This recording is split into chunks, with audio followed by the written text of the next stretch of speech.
안녕하세요. 좋은 하루 보내세요. 저희 채널이 마음에 드셨다면 좋아요와 구독 부탁드려요. 여러분의 응원이 힘이 된답니다. 자, 이제 실화를 하나 들려드릴게요. 제 이름은 박미숙입니다. 올해 70세입니다. 남들이 보기에는 저는 아마도 매우 다루기 힘든 고집불통 노인일 겁니다. 제가 살고 있는 이 해오름 요양원은 서울에서 손꼽히는 곳으로 환경도 좋고 비용도 비쌉니다. 이곳에 거주하는 노인들은 대부분 부유하거나 명망 있는 분들로 항상 자녀나 손주들이 둘러싸여 시끌벅적합니다. 저만 늘 혼자입니다. 요양원의 단체 활동에는 거의 참여하지 않습니다. 바둑교실이나 합창단에는 발도 들이지 않습니다. 대부분의 시간 동안 저는 그저 창가에 놓인 1인 소파에 혼자 앉아 조용히 책을 읽거나 돋보기를 쓰고 한 땀 한 땀 자수합니다. 저는 사람들에게 거의 웃지 않고 먼저 말을 거는 일도 거의 없습니다. 시간이 지나면서 사람들은 저를 멀리하는 듯한 눈빛으로 보기 시작했습니다. 그들이 뒤에서 저를 어떻게 수군거리는지 알고 있습니다.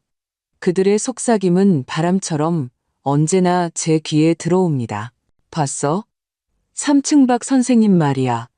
예전에는 초등학교 교장 선생님이셨대. 성격이 아주 괴팍하잖아. 그러게 말이야. 남편이 돌아가신 지 1년도 안 돼서 서울 중심가에 있는 수십억 원짜리 아파트를 팔고 자기가 요양원에 들어왔다잖아. 아이고, 그럼 자식들은 어쩌고? 그냥 내버려뒀다는 말이야? 자식들? 그 아들, 딸이 오히려 가엾어. 그렇게 효자효녀라는데 엄마 모시고 살겠다고 울고불고 매달려도 이 박 선생이 싫다고 딱 잘라 인연을 끊겠다고 했다잖아. 마음이 너무 독해. 제가 말씀드리는데 지난달에도 아들, 딸이 고급 인삼이니 영양제니 잔뜩 들고 찾아왔던데 문도 안 열어주고 접견실에서 몇 마디 하고는 돌려보내더라고. 쯧쯧쯧. 정말 답답한 사람이야. 자식 잘 키워봤자 소용없어. 결국 돈만 남에게 다 퍼주는 꼴이라니까. 저런 사람은 늙어서 분명 벌 받을 거야. 이런 수군거림에 저는 결코 변명하지 않습니다. 변명할 가치도 없다고 생각합니다. 그저 조용히 제 삶을 살아갑니다. 때로는 일부러 더 괴팍하게 보이려고 노력하기도 합니다. 예를 들어 저는 요양원 내에서 형편이 어려운 몇몇 노인들에게 자녀들의 방문이 뜸한 것을 알고 생활비를 익명으로 기부하기도 했습니다.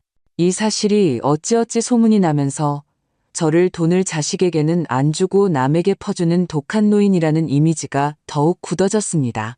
제 아들 김성호와 딸 김지혜는 정말이지 이 연극에서 가장 헌신적인 배우들입니다.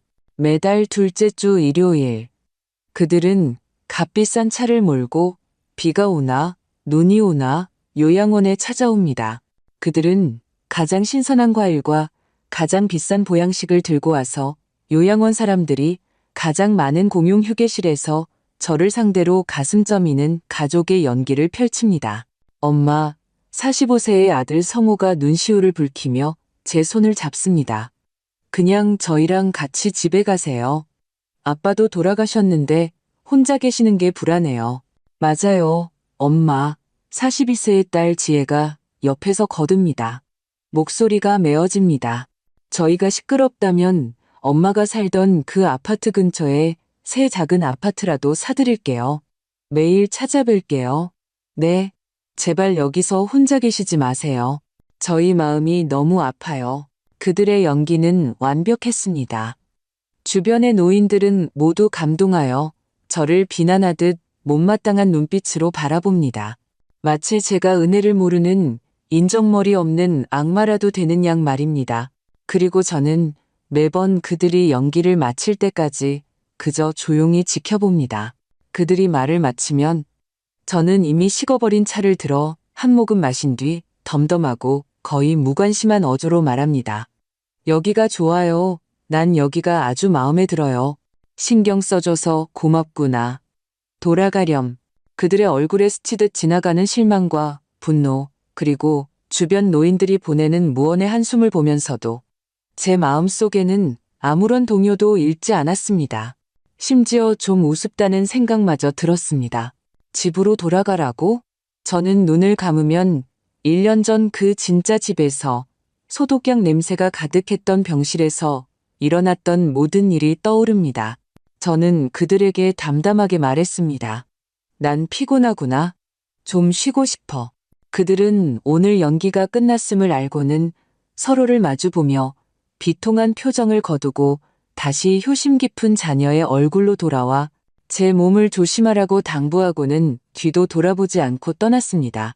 그들의 뒷모습을 보면서 저는 속으로 차갑게 생각했습니다.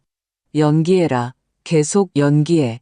너희가 더 사실적으로, 더 효성스럽게 연기할수록 1년 전 내가 내린 그 결정이 얼마나 옳았는지 나에게 더 생생히 일깨워 줄 테니 이런 기이한 평화와 물밑의 파동 속에서 반년이 넘게 흘렀습니다.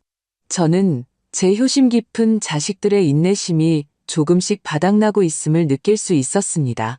그들이 저를 찾아오는 횟수는 점점 줄어들었고 가져오던 보양식도 고급 인삼에서 평범한 영양제로 바뀌었습니다. 전화로 안부를 묻는 것도 매일 한 통에서 며칠에 한 통으로 줄었고 목소리에는 갈수록 짜증이 묻어났습니다.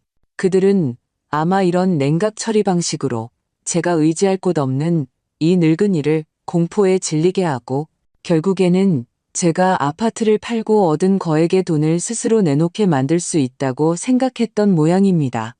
안타깝게도 그들은 착각했습니다. 갈등이 폭발한 것은 제가 요양원에 들어온 지 8개월째 되는 날이었습니다. 그날 성호와 지혜는 뜻밖에도 남편 집안에서 가장 존경받는 큰어른과 제 친정 오빠, 새언니까지 총 5명을 이끌고 요양원에 쳐들어왔습니다. 그들은 제게 미리 알리지 않고 곧바로 프런트에서 가장 큰 접견실을 지정해 마치 신문이라도 하려는 듯한 분위기를 조성했습니다. 간호사의 통보를 받고 아래층으로 내려갈 때부터 저는 직감했습니다. 조만간 터질 이 싸움이 드디어 시작되겠구나 하고 말입니다. 제가 접견실에 들어서자 공기는 무겁게 가라앉아 있었습니다. 김씨 집안의 큰어른은 상석에 앉아 굳은 표정으로 가장의 위험을 드러내고 있었습니다. 제 오빠와 새언니는 그 옆에 앉아 불쾌한 표정을 짓고 있었고 성우와 지혜는 엄청난 상처를 받은 아이들처럼 반대쪽에 앉아 눈시울을 붉히고 있었습니다. 미숙이, 앉아라. 큰어른이 제 맞은편에 놓인 덩그러니 놓인 의자를 가리켰습니다. 저는 앉지 않고 그저 조용히 서서 그들을 바라봤습니다. 미숙아, 큰어른이 먼저 입을 열었습니다. 목소리에는 어른의 위엄과 함께 안타까움이 묻어 있었습니다. 대체 이게 무슨 일이냐? 영호가 돌아가시자마자 아파트를 팔고 이런 곳에 와서 살다니. 성호랑 지혜가 얼마나 효성스러운 아이들인데 왜 집에 안 가려는 것이냐? 네가 이렇게 행동하면 바깥 사람들이 우리 김씨 집안과 박씨 집안을 어떻게 말할지 아느냐. 두 집안 모두 늙으니 한 명도 제대로 못 모신다고 수군거린다. 제 오빠도 옆에서 거들었습니다. 맞아, 미숙아. 아들이랑 같이 살기 싫으면 친정으로 와도 돼. 집에 내 방도 있는데. 네가 이러면 내 얼굴이 어떻게 되겠니? 저는 그들의 비난을 조용히 듣기만 할 뿐 한마디도 반박하지 않았습니다. 제가 아무 말도 하지 않자 지혜가 연기를 시작했습니다. 그녀는 자리에서 일어나 제 앞으로 다가와 제 손을 잡더니 눈물을 뚝뚝 흘렸습니다. 엄마, 제발 저희랑 싸우지 마세요. 아빠가 돌아가셔서 힘드신 건 알지만 엄마 스스로를 이렇게 괴롭히시면 저희도 괴로워요. 저희랑 같이 집으로 돌아오세요. 저희 가족이 함께 있어야 아빠 영혼도 편히 잠드실 수 있을 거예요. 성호도 이어서 연기를 했습니다. 엄마, 혹시 저희한테 아직 화나셨어요? 저희가 뭘 잘못했는지 말씀해 주세요. 저희가 고칠게요. 엄마만 돌아오시면 뭐든 다 할게요. 그들은 완벽한 호흡으로 서로에게 맞춰 연기했습니다. 사정을 모르는 어른들은 이 효자 효녀들을 보며 그리고 저 고집불통 노인을 보며 얼굴의 불쾌함이 더욱 짙어졌습니다.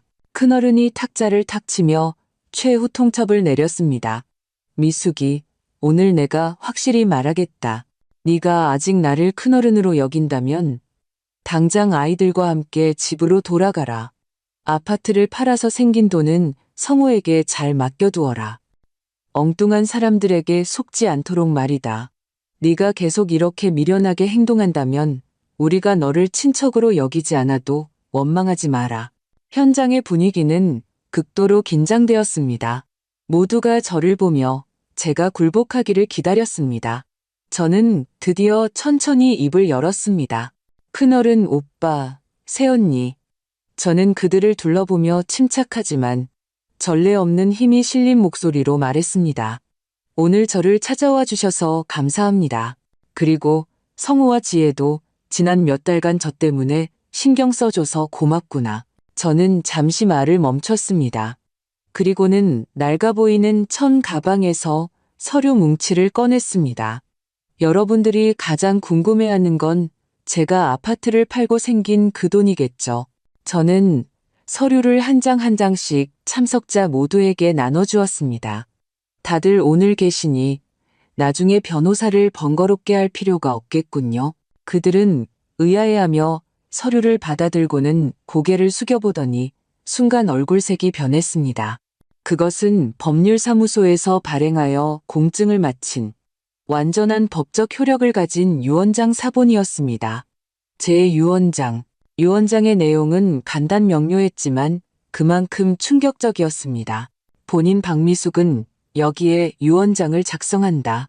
본인 사망 후 본인 명의의 모든 재산, 은행 예금, 주식, 펀드, 보험 증권 및 기타 모든 유가 자산을 포함하나 이에 국한되지 않고 전액을 본인이 만년에 거주한 해오름 요양원에 기부하여 요양원 내 의료시설 개선 및 경제적으로 어려운 입원 노인들을 지원하는 데 사용한다. 본인의 자녀 김성호와 김지혜는 각자 가정을 이루고 자립하였으므로 본인의 재산의 지원이 필요치 않다. 따라서 본인의 모든 유산은 그들 두 사람이 어떠한 지분도 상속받을 수 없다. 이 백지의 먹으로 쓰인 유언장은 밀폐된 공간에서 터진 폭탄처럼 접견실을 순식간에 죽음과 같은 정적에 빠뜨렸습니다. 몇 초 후 정적은 제 아들 성우의 포효로 깨졌습니다. 엄마, 미쳤어요? 그는 유언장을 탁자에 내던지며 제 코앞에 대고 소리쳤습니다. 남에게 돈을 줄지언정 저희에게는 한 푼도 안 남기겠다니. 저희는 엄마 친아들, 친딸이잖아요. 지혜도 완전히 위장을 벗어던지고 날카로운 목소리로 소리쳤습니다. 엄마, 이 요양원 사람들에게 속은 거 아니에요? 그들이 엄마에게 무슨 마법을 건 거예요? 저희가 고소할 거예요. 사기죄로 고소할 거라고요. 어른들 역시 모두 망연자실하여 저를 완전히 미친 사람처럼 바라봤습니다. 혼란과 비난 속에서 저는 똑바로 섰습니다. 그리고 모두를 바라보며 조용히 한자 물었습니다. 여러분 모두 제가 냉정하다고 생각하시나요? 저는 그들의 분노에 차거나 이해할 수 없거나 경멸하는 얼굴들을 훑어보며 눈가에 사무치는 차가움을 드러냈습니다. 그럼 한번 생각해 보세요. 1년 전 아버지가 뇌졸중으로 쓰러져 병상에 누워 계시던 반년 동안 도대체 무슨 일이 있었는지 제 말은 끓는 물에 던져진 얼음 조각처럼 접견실을 순식간에 조용하게 만들었습니다. 그동안 제가 온 힘을 다해 마음속 깊이 묻어두었던 그 기억이 이 질문과 함께 걷잡을 수 없이 밀려 올라왔습니다. 제 생각은 순식간에 모든 것을 바꾼 1년 전 그 겨울 오후로 돌아갔습니다. 그날은 서울의 모처럼 따뜻한 햇살이 비쳤습니다. 저와 남편 영호 씨는 평소처럼 거실에서 텔레비전을 보고 있었습니다. 남편은 시사 프로그램을 보고 저는 드라마를 봤습니다. 서로 방해하지 않으면서도 함께 있었습니다. 그때 남편이 갑자기 미수가 물 한 잔 마시고 싶네라고 말했습니다. 제가 응하고 대답하며 주방으로 물을 따르러 몸을 돌리는 순간 뒤에서 쿵하는 둔탁한 소리와 함께 유리잔이 깨지는 소리가 들렸습니다. 저는 급히 뒤돌아보니 영호 씨가 소파에 비스듬히 쓰러져 있었고 얼굴 한쪽이 일그러져 있었으며 입가에는 침이 흘러내리고 손발은 걷잡을 수 없이 경련하고 있었습니다. 그 순간 세상이 멈춘 것 같았습니다. 그 이후의 기억은 혼란스러웠습니다. 저는 떨리는 손으로 119에 전화했고 구급차의 귀청을 찢는 사이렌 소리, 병원 복도의 힘얼건 불빛, 그리고 의사의 입에서 나오는 제가 알아들을 수 없는 차가운 의학 용어들, 급성 뇌졸중, 광범위 뇌경색, 밤샘 수술 끝에 영호 씨는 목숨은 건졌지만 그의 삶은 그 병상에 영원히 갇히게 되었습니다. 그는 심각한 뇌졸중 후유증을 앓게 되어 몸의 반쪽이 완전히 마비되어 움직일 수 없었고 언어 중추도 심하게 손상되어 말을 할 수 없었습니다. 하지만 그는 식물인간이 아니었습니다. 의사는 우리에게 그의 의식은 또렷하다고 말했습니다. 그는 들을 수 있었고 볼 수 있었으며 우리가 하는 모든 말을 이해할 수 있었습니다. 그는 단지 자신의 말을 듣지 않는 몸 안에 갇힌 침묵하고 표현할 수 없는 죄수가 된 것이었습니다. 소식이 전해지자 성호와 지혜는 회사에서 곧장 병원으로 달려왔습니다.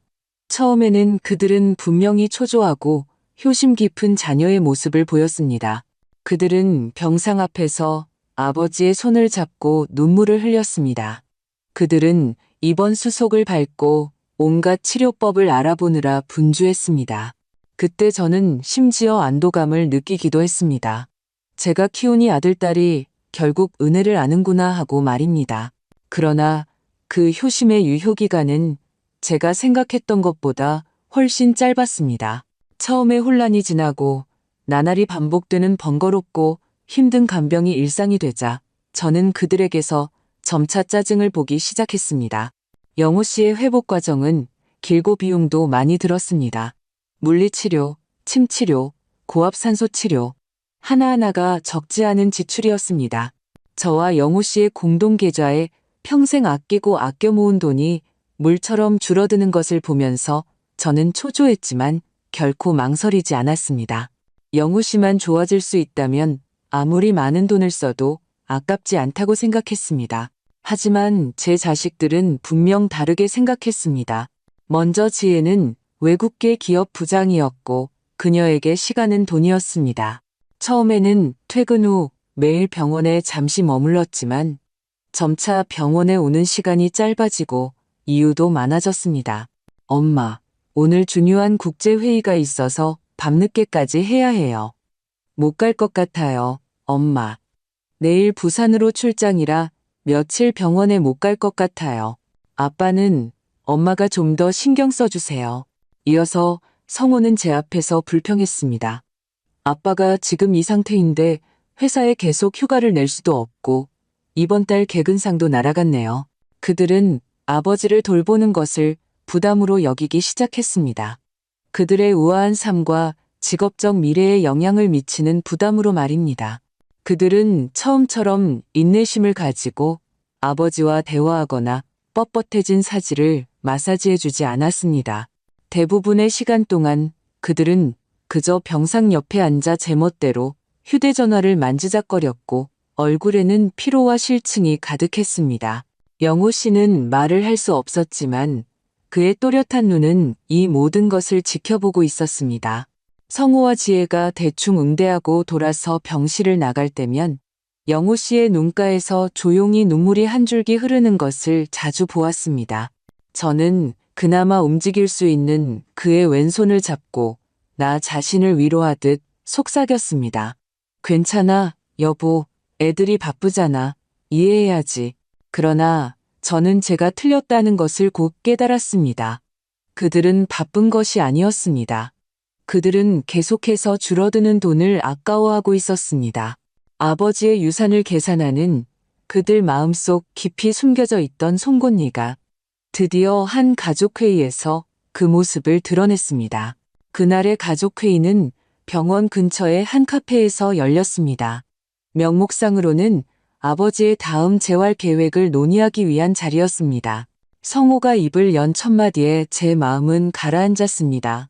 그는 앞에 놓인 커피를 저으며 인상을 찌푸린 채 말했습니다. 엄마, 제가 어제 황 이사님께 여쭤봤는데 아빠는 지금 상태로는 현상 유지만 해도 다행이고 완전히 회복할 가능성은 거의 없대요. 오빠 말이 맞아. 지혜가 즉시 말을 받았습니다. 그녀는 비용 청구서를 꺼내 제 앞에 밀어놓으며 말했습니다. 엄마, 이거 보세요. 아빠, 이번 달 의료비만 합쳐서 1,000만 원 가까이 돼요. 간병인 비용은 빼고요. 이렇게 가면 아빠 연금이랑 예금으로는 몇 년도 못 버틸 거예요. 저는 그 청구서를 바라봤습니다. 그 위에 적힌 모든 숫자가 바늘처럼 제 눈을 찔렀습니다. 돈이 모자라면 방법을 찾아야지. 제가 떨리는 목소리로 말했습니다. 우리가 지금 사는 아파트를 팔아서 작은 곳으로 이사 가도 돼. 영호 씨가 최고의 치료를 받을 수만 있다면 아무리 많은 돈을 써도 괜찮아. 아파트를 팔아요? 지혜가 즉시 제 말을 끊으며 날카로운 목소리로 말했습니다. 엄마, 제발 그러지 마세요. 그 아파트는 아빠가 저희에게 남겨준 유일한 추억이에요. 어떻게 팔아요? 게다가 설령 아파트를 판다고 해도 얼마나 버틸 수 있겠어요? 이건 밑 빠진 독이나 마찬가지예요. 그럼 어떻게 해야 한다는 말이니? 제가 눈을 붉히며 물었습니다. 지혜는 깊이 한숨을 쉬더니 저를 얼어붙게 만든 말을 내뱉었습니다. 엄마, 저는 솔직히 아빠가 지금 이렇게 사시는 게 더 고통스러울 것 같다는 생각이 들어요. 저희가 이렇게 많은 돈을 써서 아빠를 고통스럽게 생명을 유지시키는 게 너무 이기적인 건 아닐까요? 이런 치료가 과연 가치가 있을까요? 맞아요, 엄마. 성호가 옆에서 동조했습니다. 이 돈은 원래 아빠가 저희에게 남겨주시려던 돈인데 지금 이렇게 계속 쓰면 점점 줄어들고 아빠가 돌아가신 뒤에도 편치 않으실 거예요. 입 다물어. 제가 마침내 참지 못하고 탁자를 치며 낮게 소리쳤습니다. 너희들 입 다물어. 그분은 너희 아빠야. 한 가닥 숨이라도 붙어 있고 우리를 볼 수 있는 한 나는 절대로 그분을 포기하지 않을 거야. 돈은 없으면 다시 벌 수 있지만 사람은 없으면 끝이야. 제 분노의 남매는 모두 얼어붙었습니다. 그들은 평소 온화하던 제가 이렇게까지 화를 낼 줄은 몰랐을 것입니다. 카페의 분위기는 싸늘하게 가라앉았습니다. 그날의 대화는 좋지 않게 끝났습니다. 저와 아이들 사이에 이미 깊은 균열이 생겼다는 것을 알았습니다. 하지만 그들의 계산이 거기서 멈추지 않고 오히려 저를 위한다는 더 은밀한 방식으로 되돌아올 줄은 몰랐습니다. 며칠 후 지혜가 서류 한 뭉치를 들고 해맑게 병실로 찾아왔습니다. 그 미소는 제 기억 속 상냥했던 딸의 미소와는 전혀 다른 것이었습니다. 엄마, 그녀는 친근하게 제 팔짱을 끼며 서류를 내밀었습니다. 이거 보세요. 오빠랑 제가 상의해서 특별히 엄마를 위해 준비한 거예요. 저희가 모두 걱정하는 게 이번에 아빠가 갑자기 쓰러지신 일인데 이게 저희한테도 경각심을 줬어요. 엄마도 연세가 많으시고 혼자 아빠를 돌보시는 게 너무 힘드시잖아요. 저희가 가장 두려운 건 엄마가 어느 날 쓰러지시거나 병원에서 부주의하게 넘어지거나 부딪히기라도 하면 어쩌나 하는 거예요. 성호도 옆에서 거들었습니다. 맞아요, 엄마. 저랑 지혜가 의논했어요. 저희 둘이 돈을 모아서 엄마에게 고액의 상해보험을 들어드렸어요. 이렇게 하면 만약 엄마에게 무슨 일이 생기더라도 저희가 최고의 간병인을 모시고 최고의 치료를 해드릴 수 있는 돈이 생기니까 절대로 돈 때문에 치료가 지연될 일은 없을 거예요. 저는 그 보험증권을 받아들었습니다. 손가락이 차갑게 느껴졌습니다. 보험 증서의 피보험자 칸에는 제 이름 박미숙이 또렷하게 적혀 있었고 수익자 칸에는 그들 남매의 이름 김성호, 김지혜가 적혀 있었습니다. 그 순간 제 심장은 북극의 얼음 바다에 던져진 것처럼 안팎으로 완전히 얼어붙었습니다. 그들은 더 이상 아버지의 회복에는 관심이 없었고 이미 저에게 발생할 수 있는 사고에 대비한 길을 미리 깔아두고 있었습니다. 그 순간 저는 이 냉혈하고 계산적인 보험증권을 당장 찢어버릴 뻔했습니다. 하지만 병상에 눈을 뜨고 이 모든 것을 조용히 지켜보고 있는 영호 씨를 보자 저는 다시 스스로를 진정시켰습니다. 저는 쓰러질 수 없었고 특히 이 순간에 그들과 완전히 결별할 수도 없었습니다. 영호 씨는 아직 제가 필요했습니다. 저는 울음보다 더 힘든 미소를 지어 보이며 그들에게 말했습니다. 그래, 너희들 신경 써줘서 고맙구나. 그럼 여기에 사인해 주세요. 그래야 보험이 효력을 발휘하거든요. 지혜가 조급하게 펜을 내밀었습니다. 저는 펜을 받아들었고 손은 미세하게 떨렸지만 그 보험 증권에 제 이름을 서명했습니다. 그들은 만족스러운 듯 증권 원본을 가져갔습니다. 하지만 그들은 몰랐을 것입니다. 증권을 복사하는 과정에서 한 부가 더 복사되어 그들이 실수로 남겨두었다는 것을 말입니다. 그날 밤 그들이 모두 떠난 후 저는 그들이 남기고 간 여분의 보험 증권, 사본을 조용히 제 안주머니에 넣었습니다.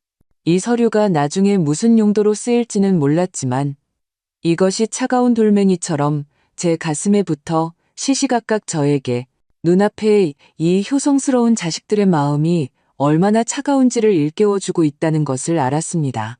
그 상해보험 가입 이후 집안 분위기는 기이한 정체 상태에 빠졌습니다. 성호와 지혜는 저에게 치료의 가치에 대한 어떤 이야기도 꺼내지 않았습니다. 오히려 예전보다 더 효성스럽게 행동했습니다.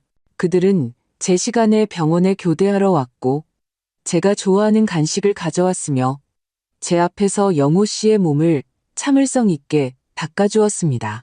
그러나 이 모든 것은 단지 폭풍이 오기 전에 숨막히는 고요함처럼 가면에 불과했습니다. 저는 그들이 영호 씨를 돌볼 때 보여주는 진심 없는 형식적인 태도와 짜증을 분명히 느낄 수 있었습니다. 그들은 제때 아버지의 체위를 바꿔주는 것을 잊어 영호 씨의 등에 욕창이 생기게 했고 음식을 먹일 때 부주의하게 그릇을 엎질러 침대가 온통 지저분해지게 만들었습니다. 심지어 제가 없을 때는 병실 텔레비전을 끄고 영호 씨 혼자 침묵 속에서 눈을 뜨고 허연 천장을 무기력하게 응시하도록 내버려 두기도 했습니다. 영호 씨는 움직일 수도 말할 수도 없었지만 그의 눈은 모든 것을 비추는 맑은 거울 같았습니다. 자식들이 효성스러운 뒷모습을 보이며 돌아설 때마다 저는 영호 씨의 흐려진 눈에 절망의 물기가 서서히 차오르고 움직일 수 없는 눈가에서 소리 없이 뜨거운 눈물이 한 줄기 흘러내리는 것을 볼 수 있었습니다. 저는 그나마 조금이라도 움직일 수 있는 그의 차가운 왼손을 잡고 그의 귀에 대고 반복해서 속삭였습니다. 영호 씨, 괜찮아. 내가 있잖아. 모든 건 내가 있어. 그가 알아듣는지는 모르지만 적어도 이 세상에 그가 살아남기를 진심으로 바라는 사람이 최소한 한 명은 있다는 것을 느끼게 해줘야 한다는 것을 알았습니다.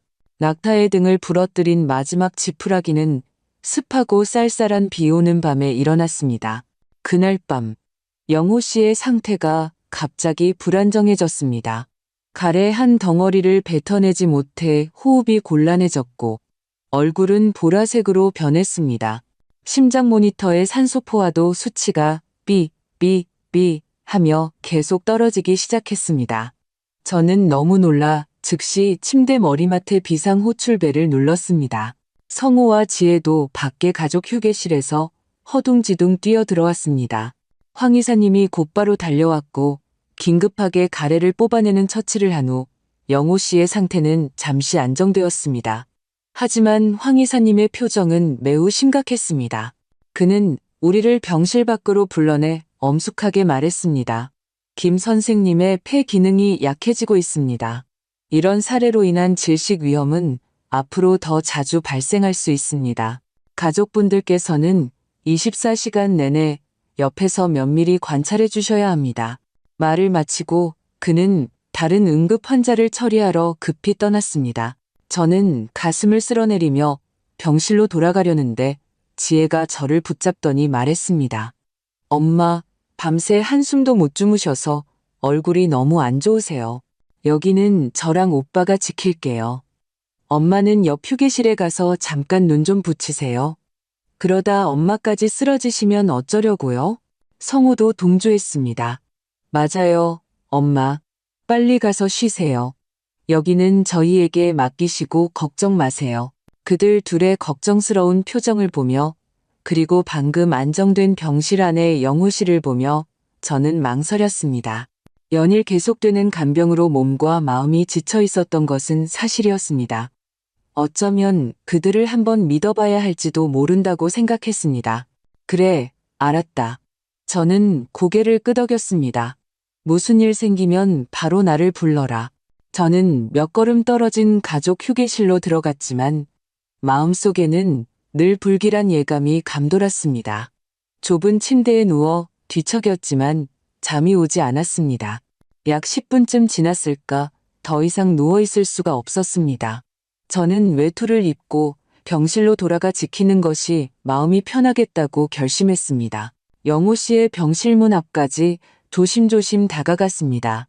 병실 문은 살짝 열려 있었습니다.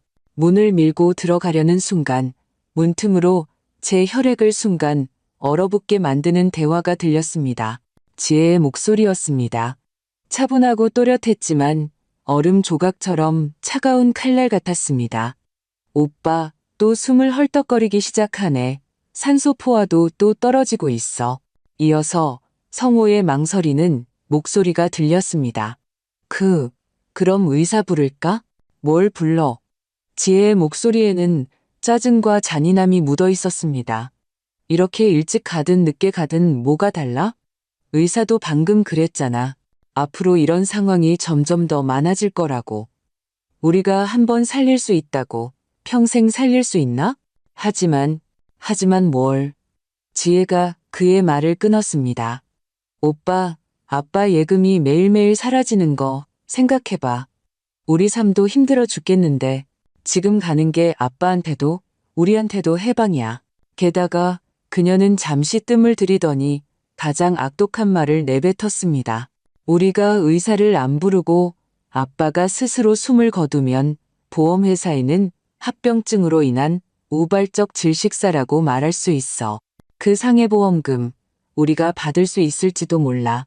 성우는 오랫동안 침묵했습니다. 제가 미친 듯이 뛰는 심장 소리를 거의 들을 수 있을 정도로 길었습니다. 마침내 저는 그가 악마 같은 목소리로 아주 작게 대답하는 것을 들었습니다. 좋아, 그렇게 하자. 저는 차가운 벽에 기대어 온몸을 떨었습니다. 문틈으로 저는 평생 잊을 수 없는 지옥 같은 장면을 보았습니다. 제 아들과 딸이 그렇게 조용히 아버지의 병상 앞에 서서 두 명의 차가운 구경꾼처럼 무표정하게 생명선을 나타내는 모니터의 숫자가 한 칸 한 칸 떨어지는 것을 지켜보고 있었습니다. 90, 88, 85. 그리고 병상 위에 제 남편 영호 씨는 두 눈을 크게 뜨고 공포에 질려 절망에 가득 차 평생을 사랑했던 마귀 같은 자식들을 바라보고 있었습니다. 그의 움직일 수 없는 눈가에서는 맑고 뜨거운 눈물이 소리 없이 흘러내리고 있었습니다. 그 순간 제 세상은 완전히 무너졌습니다. 저는 거의 비명을 지르며 뛰쳐들어가 그들과 함께 죽을 뻔했습니다. 하지만 영호 씨의 애원과 절망이 가득한 눈빛을 보자 저는 갑자기 냉정을 되찾았습니다. 저는 뛰쳐들어가서는 안 됩니다. 저에게는 증거가 없었습니다. 일단 완전히 결별하면 이미 이성을 잃은 이 짐승들은 모든 것을 저에게 뒤집어 씌우며 제가 늙어서 정신이 오락가락한다고 말할 것입니다. 저는 돌아서서 아무 소리도 내지 않았습니다. 온몸에 힘을 다해 복도 반대편 황 이사님의 사무실로 미친 듯이 달려갔습니다. 저는 울지도 소리치지도 않았습니다. 사무실로 뛰어들어가 진료 기록을 보고 있던 황 이사님에게 다급하지만 또렷한 목소리로 말했습니다. 황 이사님, 빨리요. 제 남편 병실 기계에서 소리가 나는 것 같아요. 빨리 가서 봐주세요. 저는 일부러 기계에서 소리가 나는 것 같다고 말했지 제 아들, 딸이 아빠를 죽이려 한다고 말하지 않았습니다. 왜냐하면 이 순간부터 저에게 필요한 것은 가족 싸움이 아니라 소리 없는 철증 같은 심판이라는 것을 알고 있었기 때문입니다. 제 말은 잔잔한 호수에 던져진 돌멩이처럼 요양원 접견실에 겹겹이 잔물결을 일으켰습니다. 모두가 싸움을 멈추고 저를 탐색하듯 궁금한 눈빛으로 바라봤고, 이어서 순간 얼굴이 굳어진 제 아들딸을 바라봤습니다. 엄마, 무슨 헛소리예요? 지혜가 가장 먼저 반응했습니다. 그녀는 목소리를 높여 자신의 초조함을 감추려 했습니다.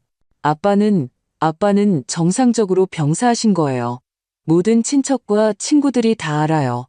여기서 말도 안 되는 소리 하지 마세요. 성우도 동조했습니다. 맞아요, 엄마. 혹시 엄마가 늙어서 착각하신 거 아니에요? 아빠 돌아가실 때 저희 다 곁에 있었잖아요. 잊으셨어요? 그들은 계속해서 무고하고 억울한 효자 효녀의 모습을 연기하려 했습니다. 저는 그들의 서툰 연기를 보며 더 이상 논쟁하지 않았습니다. 그저 조용히 한마디 말했습니다. 헛소리인지 아닌지는 나보다 더 말할 자격이 있는 사람이 있을 거야.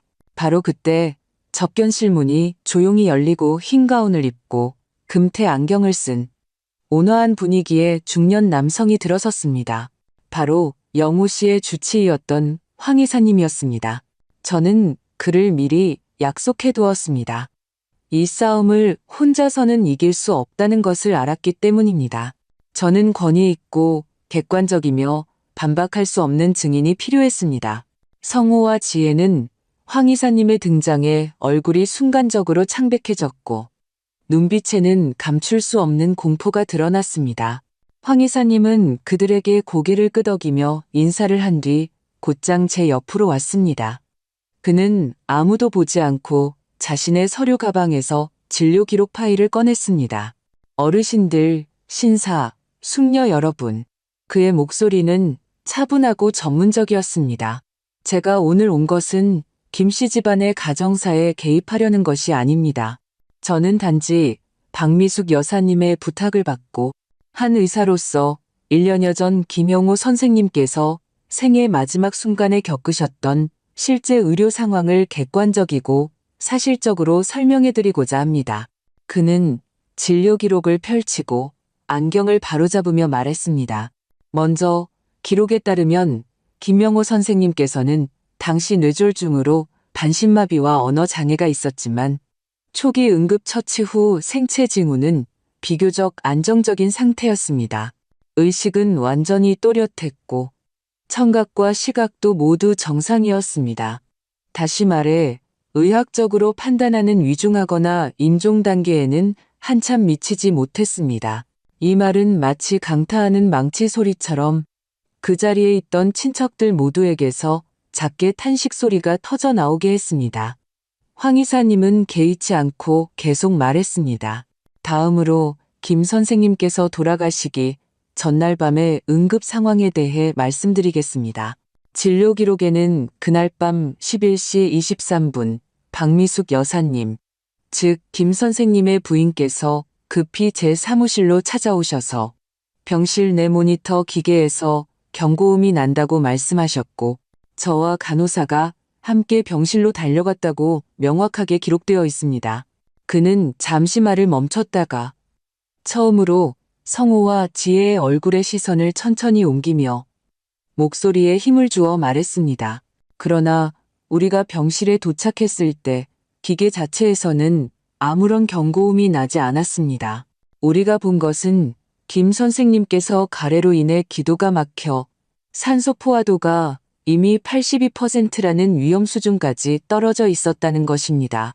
그는 고개를 들어 참석자 모두를 바라보며 침착하지만 힘이 넘치는 전문적이고 치명적인 질문을 던졌습니다. 여러분, 한번 상상해 보세요. 병원이라는 전문적인 환경에서 모든 병상 침대 머리맡에는 붉고 매우 눈에 띄는 비상 호출벨이 설치되어 있습니다. 환자의 직계 가족으로서 모니터의 숫자가 계속 떨어지고 환자가 분명히 호흡 곤란을 겪는 것을 수분 동안 목격하면서 왜 가장 먼저 생각한 것이 가까이에 있는 호출벨을 누르는 것이 아니라 환자의 아내가 복도 반대편에서 의사를 찾아 달려올 때까지 기다리는 것이었을까요? 이러한 행동은 의료간호의 관점에서 볼 때 극히 비정상적이며 또한 극히 비논리적입니다. 황 이사님의 진술은 냉정하고 객관적이었으며 개인적인 감정은 전혀 담겨 있지 않았습니다. 하지만 그가 묘사한 모든 세부 사항은 마치 정교한 수술 칼처럼 성호와 지혜의 효성스러운 가면을 겹겹이 벗겨내어 그 밑에 숨겨진 소름 끼치도록 차가운 진실을 드러냈습니다. 접견실은 쥐 죽은 듯이 조용했습니다. 모든 시선이 마치 탐조등처럼 이미 핏기 없는 얼굴이 된 남매에게 집중되었습니다. 그들은 반박하고 싶었지만 황 이사님이 말한 모든 것이 반박할 수 없는 사실임을 깨달았습니다. 그들은 떨리는 입술로 아무 말도 하지 못했습니다. 저는 이제 마지막이자 가장 치명적인 무기를 꺼낼 때임을 알았습니다. 성호와 지혜가 황 이사님의 말에 어찌할 바를 모르고 그때 너무 놀라서 벨 누르는 걸 잊었다는 따위의 뻔한 변명을 하려고 애쓸 때 제가 일어섰습니다. 저는 더 이상 그들을 보지 않고 낡은 청가방에서 1년 넘게 소중히 간직해온 서류를 꺼냈습니다. 그것은 상해보험 증권 사본이었습니다. 저는 이 사본을 큰어른과 제 오빠, 새언니에게 한 장씩 건넸습니다. 이게 뭐야? 큰어른이 의아해하며 받아들고 돋보기를 썼습니다. 저는 대답하지 않고 돌아서서 이미 핏기 없는 얼굴이 된 제 아들딸을 바라보며 차갑게 입을 열었습니다. 더 이상 연기할 필요 없어. 너희는 놀란 게 아니야. 그저 익숙해진 것뿐이지. 계산에 익숙해지고 우리 같은 늙은이들이 빨리 무슨 일이 생기기를 기다리는데 익숙해진 것뿐이야. 제 말은 차가운 열쇠처럼 그들이 가장 드러내고 싶지 않아 하는 마음속 가장 어두운 방을 열었습니다. 큰어른은 그 보험증권을 보더니 갑자기 놀란 듯 아 하고 소리를 내며 저를 믿을 수 없다는 듯 올려다봤습니다. 미수가 이 보험 피보험자가 네가 맞느냐? 저는 고개를 끄덕였습니다. 그리고는 목소리를 높여 그 자리에 있는 모든 사람이 또렷이 들을 수 있도록 말했습니다.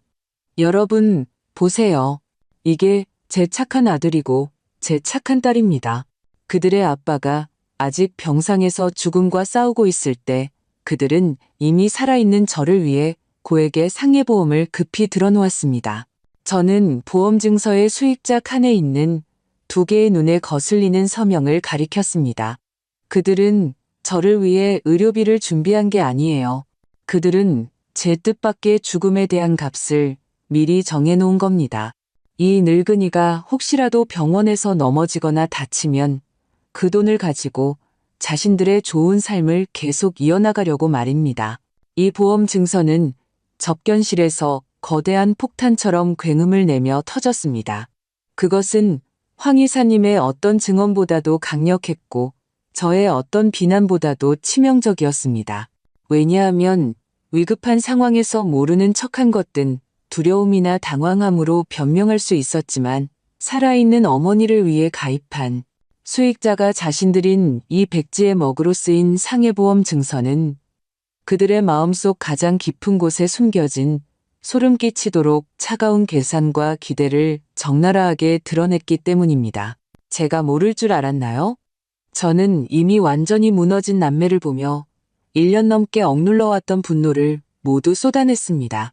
너희들이 매일 병원을 지킨 건 아버지가 나아지기를 기다린 게 아니었어. 아버지가 숨을 거두기를 기다린 거야. 너희는 아버지의 통장 잔고가 하루하루 줄어드는 걸 보면서 칼로 베는 듯이 아까워했지. 너희는 아버지가 빨리 돌아가셔서 치료비를 아끼고 그 아파트도 빨리 나누고 주식도 빨리 가지기를 바랐지. 이제 아버지가 돌아가셨으니 이젠 내 차례인가? 나도 언젠가 사고라도 나서 너희가 횡재하기를 바라는 건가? 접견실은 쥐 죽은 듯이 조용했습니다. 전까지 성호와 지혜의 편을 들던 큰어른과 제 오빠는 이제 괴물을 보듯 그 남매를 바라보고 있었습니다.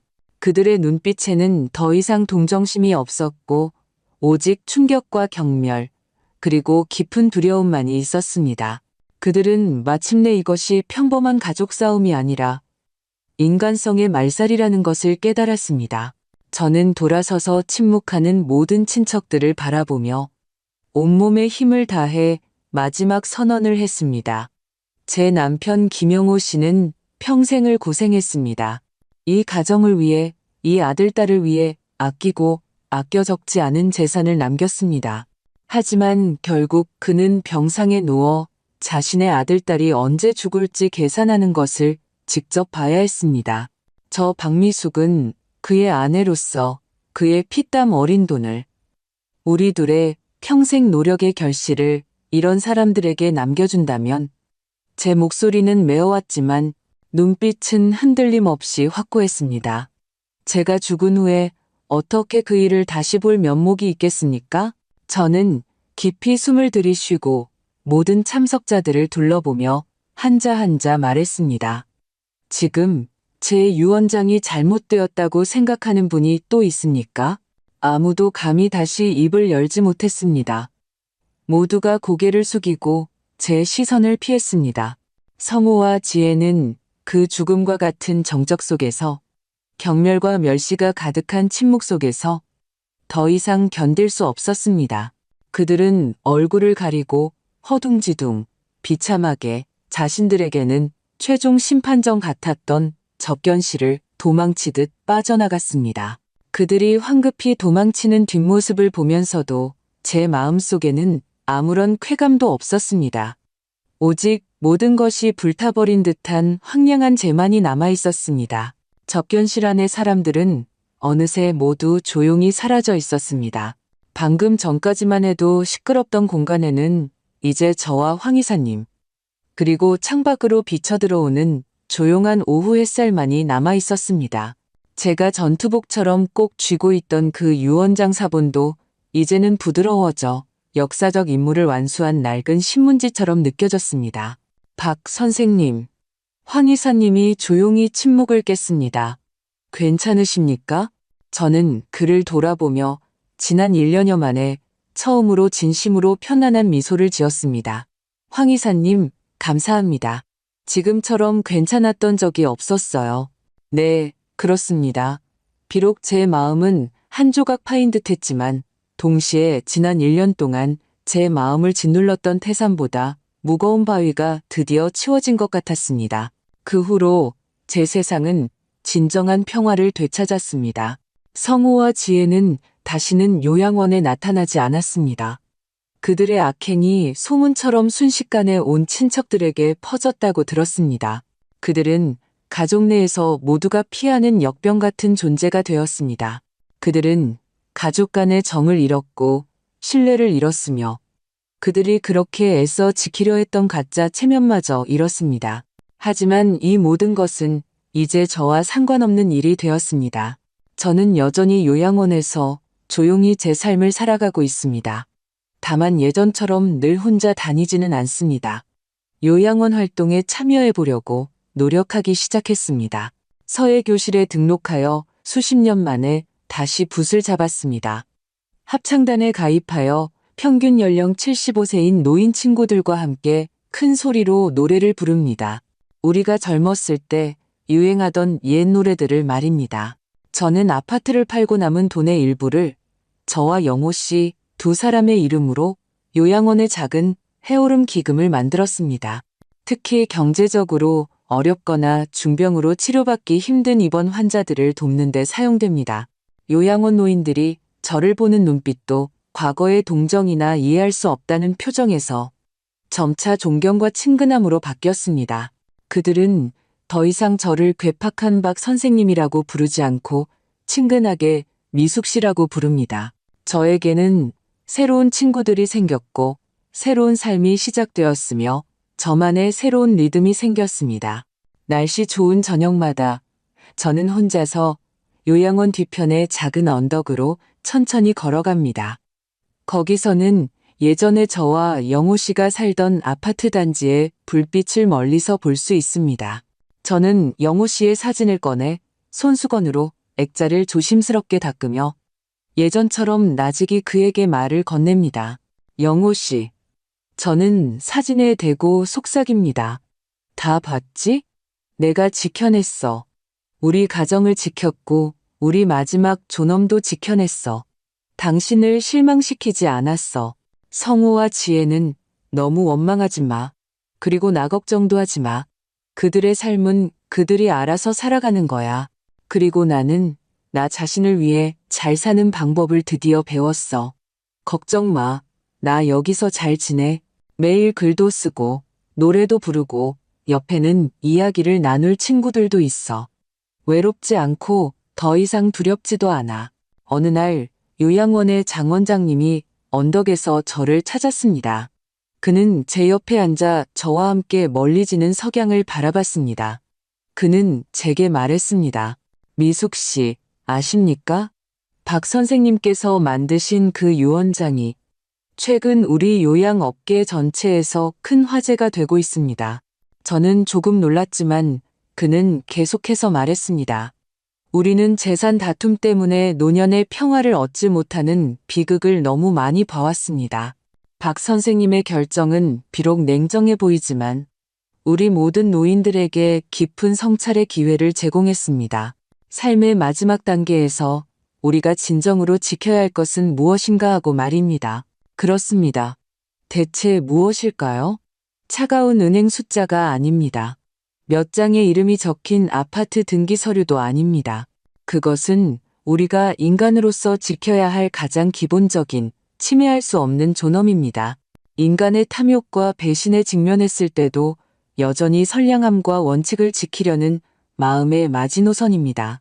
더 나아가 우리가 깊이 사랑했던 사람에게 바치는 삶과 죽음을 초월한 무겁고 소중한 약속과 지킴입니다. 저는 하늘가의 저녁 노을이 온 하늘을 따뜻한 주황색으로 물들이는 것을 바라봤습니다. 갑자기 제 삶이 비록 비바람을 겪고 배신을 당하고 마음 아픈 일도 있었지만 오늘에 이르러서는 전례 없는 평화와 담담함을 느꼈습니다. 저는 장 원장님을 돌아보며 미소를 지었습니다. 며칠 후 요양원 서예 교실에서 저는 화선지를 펼치고 먹을 듬뿍 적셔 한 획 한 획 네 글자를 썼습니다. 그 네 글자는 무게여심이었습니다. 오늘의 사례는 여기서 마치겠습니다. 박미숙 여사님은 가장 냉정해 보이는 방식으로 돌아가신 남편에 대한 가장 깊은 사랑을 지켜냈고 자신에게도 만년의 마지막 평화를 선물했습니다. 이 결말은 안타까움을 자아내면서도 깊은 생각을 하게 만듭니다. 시청자 여러분께 묻고 싶습니다. 만약 여러분이 사례 속 박 여사님이었다면 자식들의 그런 행동을 직접 목격한 후 그녀와 같은 결정을 내릴 용기가 있으셨겠습니까? 평생의 모든 노력을 기부하고 혈연관계인 자식들에게 단 한 푼도 남기지 않는다는 이런 단호함이 과연 필요하다고 생각하십니까? 그리고 그녀의 아들딸인 김성호와 김지혜의 행동은 단순히 불효라는 두 글자로만 설명될 수 있을까요? 현대 사회에서 돈의 압박이 정말 인간성을 이렇게까지 부패시킬 수 있을까요? 그들의 악행은 일시적인 탐욕이었을까요? 아니면 오랫동안 부모의 과도한 사랑과 사회의 공리주의 속에서 필연적으로 나타난 악의 결과였을까요? 법적으로 박 여사님의 유언장은 흠잡을 데 없지만 윤리적, 감정적인 면에서 그녀의 이런 선택에 완전히 동의하십니까? 아니면 더 좋고 양쪽 모두에게 만족스러운 방법이 있다고 생각하십니까? 아래 댓글창에 여러분의 의견을 자유롭게 남겨주세요. 이것은 정답이 없는 난제입니다. 여러분의 모든 의견은 인간성의 온도와 사유의 깊이를 나타냅니다. 저희가 다룬 내용에 공감하신다면 구독 버튼을 누르시고 이 실제 삶의 이야기를 공유해 주시기를 부탁드립니다. 우리 모두 함께 경계하고 함께 사유하며 댓글창에서 여러분의 가장 진실하고 깊은 목소리를 기다리겠습니다.